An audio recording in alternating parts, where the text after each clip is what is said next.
Toshakhana 2 case में बानी PTI की जमानत मंजूर। इस्लामाबाद हाई कोर्ट का बानी पीटीआई को रिहा करने का हुक्म। अदालत की 10-10 लाख रुपए के जमानती मुचलके जमा कराने की हिदायत। जस्टिस मियां गुल हसन औरंगजेब ने प्रोसिक्यूटर और वकला के दलाल मुकम्मल होने पर फैसला सुनाया। अदालत का जमानत के बाद बानी पीटीआई को ट्रायल कोर्ट में पेश होने का हुक्म। रिमार्क्स दिए, ट्रायल के दौरान अदालत से ताउन ना किया तो जमानत वापस हो सकती है।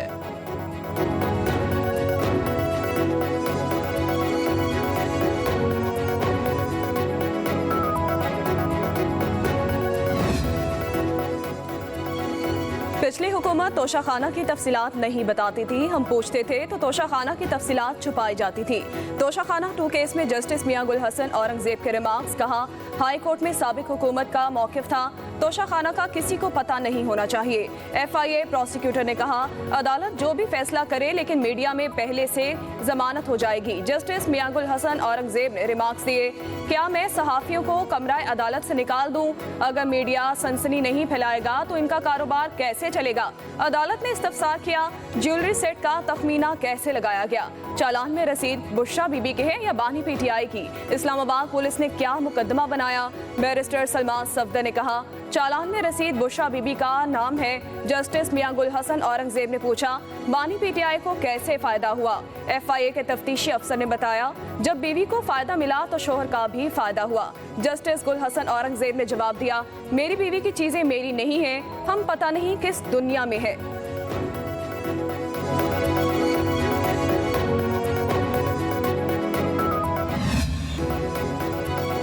वज़ीर आला खैबर पख्तूनख्वा की अडियाला जेल में बानी पीटीआई से मुलाकात। दोनों रहनुमाओं के दरमियान 2 घंटे मुलाकात जारी रही। 24 नवंबर को एहतजाज और हुकूमत के साथ मुज़ाकरात पर मुशावर। पीटीआई की हुकूमती शख्सियात से पसे पर्दा राबते। 3 रुकनी वफ्द की स्पीकर कौमी असम्बली से मुलाकात। सरदार अयाज सादिक से सालिस का किरदार अदा करने की दरख्वास्त। मुज़ाकरात के लिए आला सतह की पार्लिमानी कमेटी की भी तजवीज़ दी गई।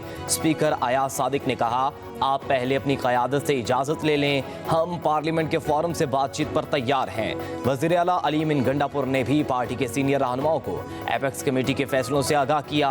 एहतजाज और इस्टेब्लिशमेंट से मुज़ाकरात के बारे भी एतमाद में लिया।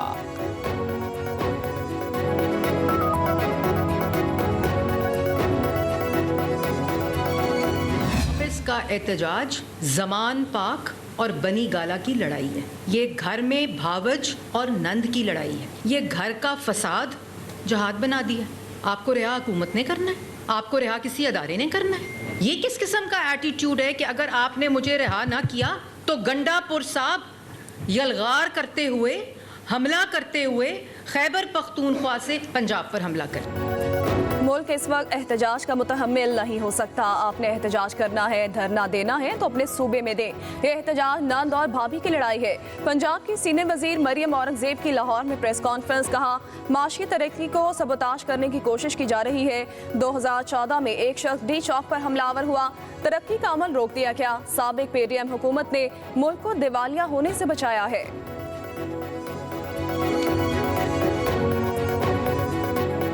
81 करोड़ रुपया लगा है पिछले लॉन्ग मार्च के अंदर, जो अमीन गंडापुर खैबर पख्तूनख्वा से इस्लामाबाद लेके गया था। हर MPA MNA को 2-2 और 4-4 लाख रुपया दिया जा रहा है। कैसे भाई बताए ना, ये किसके बाप का पैसा है? इनको सबसे पहले अदालतें आ जाती हैं बचाने के लिए। 24 नवंबर को हम वही करेंगे जो दहशत गर्दों के खिलाफ करते हैं। इनके पास प्लान ABC है तो रियासत के पास पूरी ABC है। पंजाब के वज़ीर इत्तलात अज़मा बुखारी का कहना है, अली मीन गंडापुर जो रैली इस्लामाबाद से लाए उस पर 81 करोड़ रुपए लगे। MPAs MNAs को फसाद बर्पा करने के लिए 4-4 लाख रुपए दिए जा रहे हैं। धरनों और एहतजाज के लिए पैसा कहाँ से आ रहा है? ये पैसा आवाम पर लगना चाहिए जो एहतजाज पर लगाया जा रहा है। सूबे के पैसे आपके बाप के नहीं। किसी की मोहब्बत में इतना आगे ना निकल जाएं कि बर्बादी नजर आए।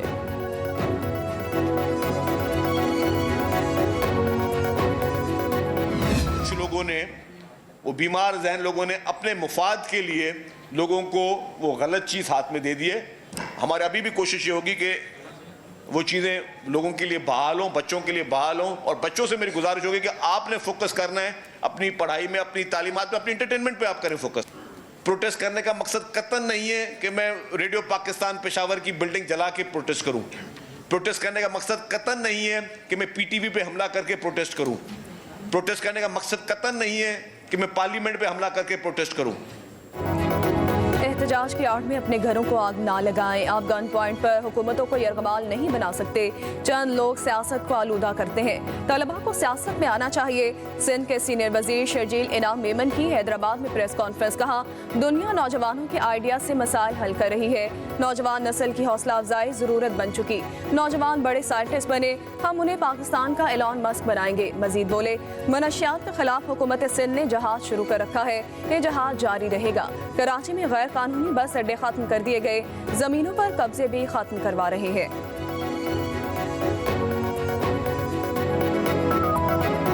ये जो धरना या एहतजाज ये करने जा रहे हैं, ये स्पॉन्सर्ड होता है।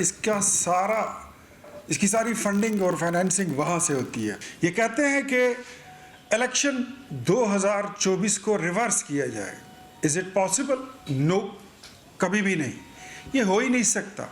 तो सबसे पहले ये हमें जवाब दें कि क्या आप 2018 के इलेक्शन को रिवर्स कर सकते हैं, जिसका जवाब ऑब्वियसली यही है कि नो। पीटीआई का एहतजाज स्पॉन्सर्ड होता है। ये बिला वजह बानी पीटीआई की रिहाई का मुतालबा कर रहे हैं। क्या किसी भी जत्थे के कहने पर कैदी रिहा किया जा सकता है? इनका कोई मुतालबा काबिल अमल नहीं है। मुस्लिम लीग नून खैबर पख्तूनख्वा के रहनुमा इख्तियार वली खान की इस्लामाबाद में प्रेस कॉन्फ्रेंस। कहा, क्या 2024 के इंतखाबात को रिवर्स करना मुमकिन है? 2018 में काउंसलर की अहलियत ना रखने वाले शख्स को वज़ीर आज़म बनाया गया। 24 नवंबर को एहतजाज किसी एक जमात या फर्द का नहीं, हर पाकिस्तानी के लिए है। मुज़ाकरात से हल निकलता है तो सियासत में बेहतरी भी आ सकती है। पीटीआई के रहनुमा फवाद चौधरी के इलेक्शन कमीशन के बाहर मीडिया से गुफ्तगू। बोले, बानी पीटीआई के इस वक्त 3 मुतालबात है। मैंडेट वापसी, 26वीं आईनी तरमीम, सियासी कैदियों की रिहाई। अगर मुज़ाकरात से हल निकलता है तो उसे कॉम्प्रोमाइज ना समझा जाए। हम आइन और कानून की बहाली के लिए जिद्दोजहद जारी रखेंगे। पाकिस्तान में इस वक्त अवामी नुमाइंदों की हुकूमत नहीं है। 18 सीटों वाला वज़ीर आज़म बन गया।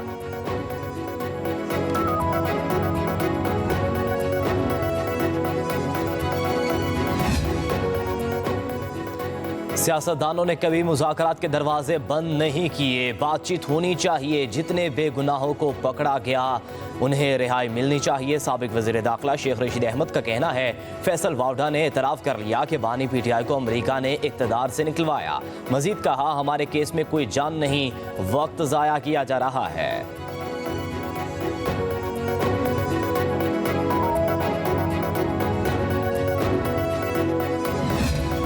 चेयरमैन पीपल्स पार्टी बिलावल भुट्टो जरदारी के वफाकी हुकूमत से तहफ़्फ़ुज़ात। हुकूमत के साथ मामलात उठाने के लिए कमेटी तश्कील दे दी। कमेटी में राजा परवेज़ अशरफ, नवीद कमर, शेर रहमान, वज़ीर आला सिंध मुराद अली शाह, वज़ीर आला बलोचिस्तान मीर सरफराज बुख्ती, मखदूम अहमद महमूद, गवर्नर पंजाब सरदार सलीम हैदर, गवर्नर KP फैसल करीम कुंडी शामिल हैं। कमेटी राब्तों के बाद रिपोर्ट पार्टी के सेंट्रल एग्जीक्यूटिव कमेटी के इजलास में पेश करेगी।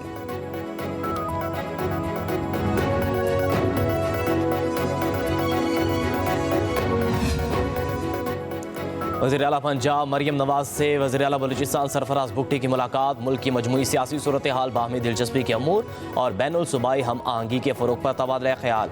मरियम नवाज ने कहा, दहशतगर्द बलूचिस्तान की तरक्की पर असरअंदाज होना चाहते हैं। बलूचिस्तान की तरक्की दरअसल पाकिस्तान की तरक्की है।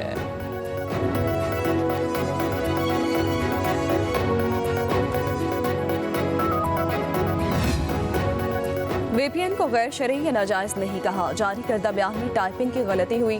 अलामा रागिब नईमी की वजाहत। मीडिया से गुफ्तगू करते हुए कहा, इस्लामी नजरियाती काउंसिल का काम करने का खास तरीका है। सोशल मीडिया ख्यालात और इजहार राय का मौसर जरिया है। सोशल मीडिया को फ़िरका वारियत या तौहीन मजहब के लिए इस्तेमाल नहीं किया जाना चाहिए।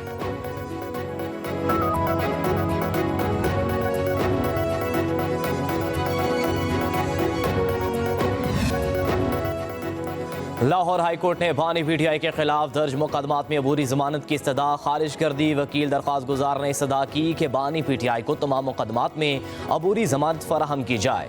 जस्टिस फारूक हैदर ने रिमार्क्स दिए कि मेरा नुक्ता नज़र ये नहीं है, मैं जमानत नहीं दे सकता। मेरे नज़दीक मुलजिम का जमानत कबल अज़ गिरफ्तारी से अदालत के रूबरू पेश होना ज़रूरी है। अगर मुकदमात छुपाए गए हुए तो मुतल्लिका DPOs के खिलाफ तौहीन अदालत की कार्रवाई करेंगे। अदालत ने तमाम रिपोर्ट्स की रोशनी में दरख्वास्त निपटा दी।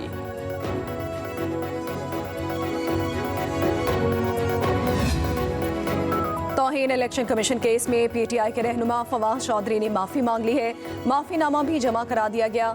मेंबर केपी ने कहा, आज तो इस केस में चार्ज फ्रेम करना है। फवाद चौधरी बोले, सर माफी तलाफी कर दें। मेंबर कमीशन बोले, आप बाहर जाकर वही बात कर रहे हैं या फर्क पड़ गया। फवाद चौधरी ने कहा, आप औरों की बातें भूल जाते हैं, मेरी याद रखते हैं।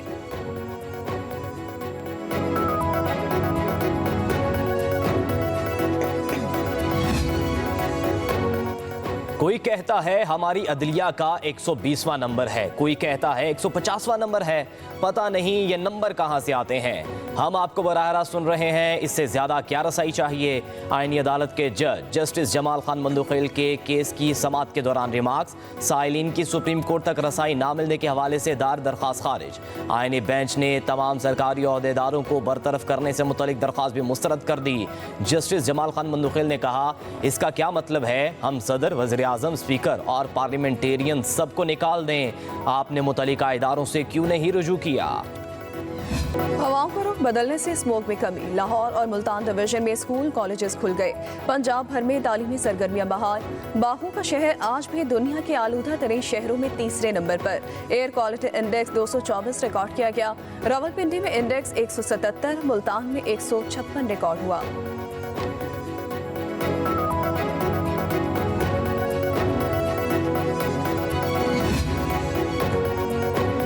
लाहौर हाई कोर्ट ने पंजाब में पूरा साल मार्केटें रात 8 बजे बंद करने की तजवीज़ दे दी। धुआं छोड़ने वाली गाड़ियों को फौरी बंद करने का हुक्म। स्मोक कंट्रोल करने पर काम सिर्फ लाहौर और मुल्तान नहीं बल्कि पूरे पंजाब में करें। यहाँ माफिया काम कर रहा है। जस्टिस शाहिद करीम के रिमार्क्स। कहा, गाड़ियों को जुर्माना बढ़ाना होगा, कानून साजी करना होगी। 1 जनवरी तक तमाम स्कूल अपनी बसों का इंतजाम करें।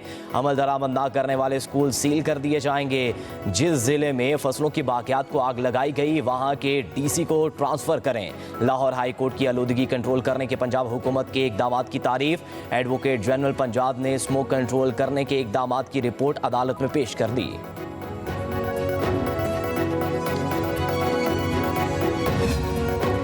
कराची के एक्सपो सेंटर में दिफाई नुमाइश आइडियाज़ 2024 का दूसरा रोज़ है।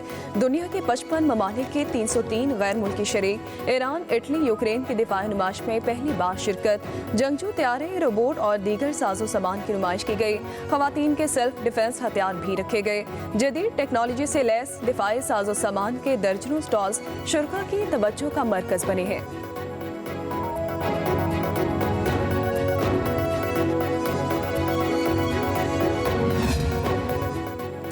वज़ीर दाखिला मोहसिन नकवी से सऊदी अरब के नायब वज़ीर दाखिला डॉक्टर नासिर बिन अब्दुल अजीज़ की मुलाकात। पैरामिलिट्री फोर्सेस और पुलिस की बाहमी तबादलों और मुश्तरका ट्रेनिंग के अमूर पर तबादला ख्याल। दोनों ममालिक का कैदियों के तबादले के मुआहदे पर अमल दरामद पर इत्तफाक। मोहसिन नकवी की इस्लामाबाद और रियाद को जुड़वा शहर करार देने की तजवीज़। वज़ीर दाखिला ने कहा, सऊदी अरब हमारा बरादर इस्लामी मुल्क है। दो तरफा ताउन के फ़रोग के लिए हर मुमकिन कोशिशें करेंगे। सऊदी अरब जाने वाले भिखारियों के खिलाफ ज़ीरो टॉलरेंस पॉलिसी अपनाई है। नायब वज़ीर दाखिला सऊदी अरब ने कहा, पाकिस्तान के साथ इंतहाई करीबी ताल्लुकात हैं, मज़ीद फ़रोग देना चाहते हैं।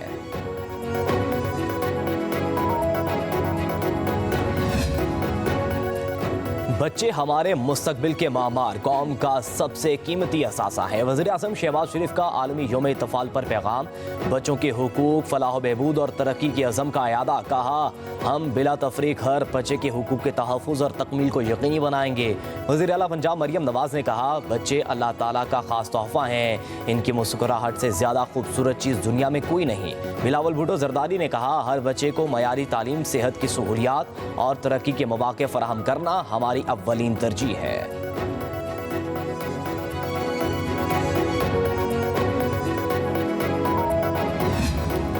नाकारा तैयारी की कराची से हैदराबाद मुंतकली। जहाज को 128 व्हीलर ट्रॉलर की मदद से हैदराबाद मुंतकिल किया जा रहा है। 60 टन वजनी और 160 फीट तवील त्यारा तरबियती मकासद के लिए भेजा गया।